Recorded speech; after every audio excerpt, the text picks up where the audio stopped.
Jesus cares how you treat people you think you don't need. He's watching how you handle them, how you treat them. Anybody can treat somebody good when you want a loan, when you need an equity loan, when you need an investment, when you need a job, when you need some help. But very few people take the time to respect the janitor, the butcher, the baker, the candlestick maker, the attendant. You got to treat people with the same dignity. And I just got through talking about how God protects you. You might, to the defenseless, to the broken, to the wounded, to the rejected, to the person who has a scarlet letter on their head. I want you to lift up your head. To the person who has no recourse and can't afford help and can't get the breakthrough that they need. To the person who's tied up in an abusive relationship. To the person who's mistreated on the job and in their neighborhood and in their life. You may not see it, but sooner or later God is going to handle the person that's mishandling you. One day, it was a Saturday afternoon. A disc jockey by the name of Rockin' Roger was drinking while he was on the air. And I was the only one there. Rockin' Roger got so drunk, he could not complete the show. He started slurring his words. And there I was, looking at him through the control room window, walking back and forth, ready and hungry. Then pretty soon the phone rang. It was the general manager, and I answered the phone. I said, hello? He said, young boy, this is Mr. Klein. He said, Rock can't finish his program. He said, would you call one of the other DJs in? I said, yes, sir. I said to myself, he must think I'm crazy.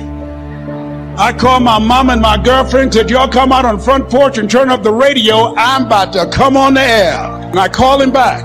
I said, Mr. Klein, I can't find nobody. He said, young boy, you know how to work the controls? I said, yes, sir. He said, go in there and segue the record, but don't say nothing here. I put on a fast record. I said, look out, this is me, LD Triple P. There were none before me, and there will be none after me. Therefore, that makes me the one and only. Young and single, love to mingle, certified, bona fide, and qualified to bring you satisfaction and a whole lot of action. Look out, baby, I'm your love man. I was hungry. I was hungry. You got to be hungry. Your real life, the one God really got for you, is in your imagination.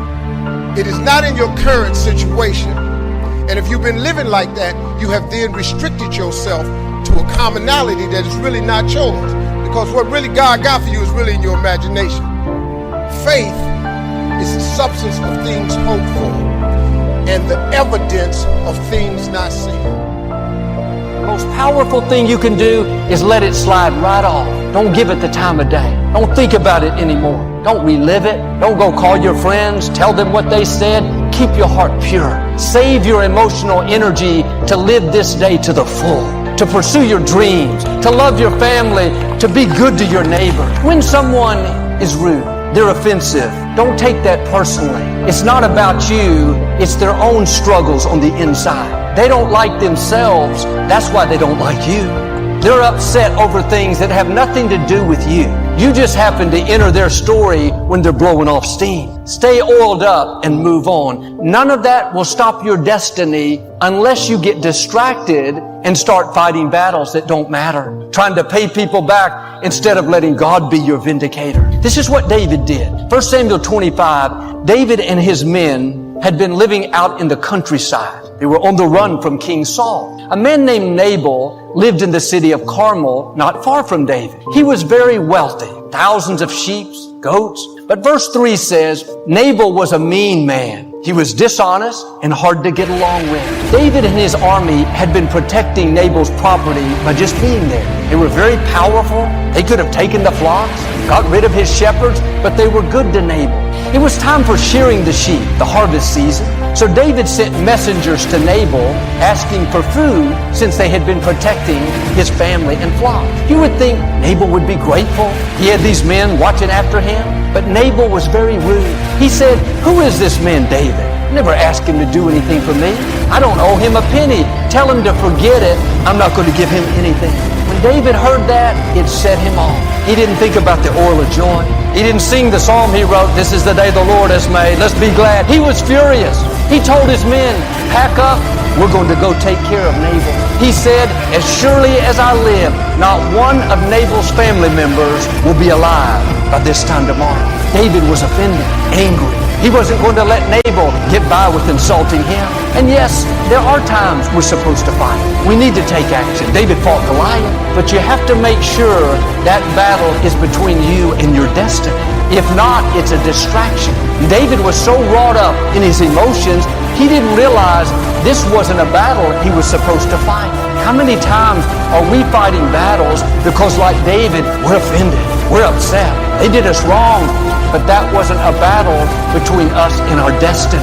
It was just our flesh getting riled up, wanting to take matters into our own hands. We were supposed to let it slide off, not dwell on it, and trust God to be our vindicator. Here's how merciful God is. David was headed toward Nabal's house, full speed ahead, about to make a mistake that would hinder his destiny. Nabal's wife was a lady named Abigail. She was a wise woman. She loaded up 200 loaves of bread, 200 bottles of wine, 500 cakes, and headed out to meet David. When she saw him, she bowed down low and said, "David, my husband is a fool. He's hard-headed, hot-tempered, dishonest. He shouldn't have insulted you. I brought you these gifts hoping you'll forgive him." She went on to say, "David, you are called to be the king of Israel. Why would you even fight with this fool? Why would you waste your time with this stubborn man?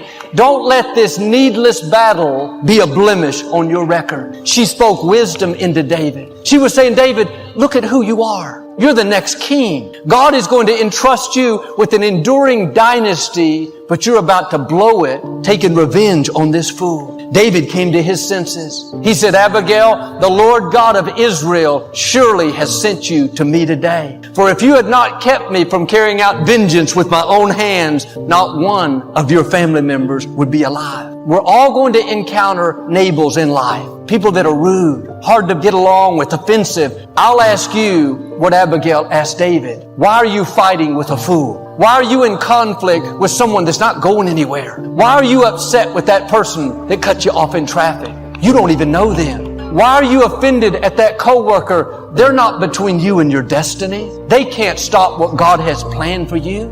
So they don't like you. They made negative comments. They left you out. That's a test. You can't reach your destiny without difficult people. Don't get distracted, baited into conflict, in battles that don't matter. Be like that Teflon pan. Don't let any of it stick. God has an awesome future for you, but the enemy will work overtime, like with David, to try to get you distracted, offended, trying to pay people back. Don't take the bait. Abigail came back home the next morning, told her husband what she had done. When he heard it, Nabal had a stroke, became paralyzed. 10 days later, he died. Abigail was a beautiful woman. David didn't waste any time. He sent word asking her to become his wife. She agreed. When you let God fight your battles, you'll come out better than you were before. I'm not saying you're going to get an extra wife, but he'll make it up to you. But if it hadn't been for Abigail, if she had not stopped David from acting on his emotions, we might not be talking about David. If you let people get you upset,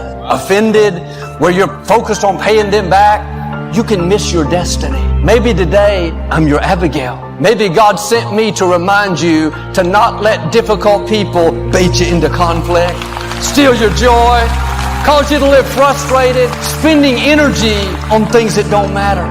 You can't get away from the Nabals. You may pray one away, Nabal Jr. will show up tomorrow. You have to make up your mind that difficult people are not going to control you. You're not going to let them offend you, upset you, push your buttons. Turn those buttons off. Stay in peace. Time is short. We're not always going to be here. Don't waste another minute fighting with crows, arguing with chickens, debating with turkeys. Be an eagle. Start rising above that. If you'll do this, I believe and declare you're not only going to enjoy your life more, but God will take care of your Nabals.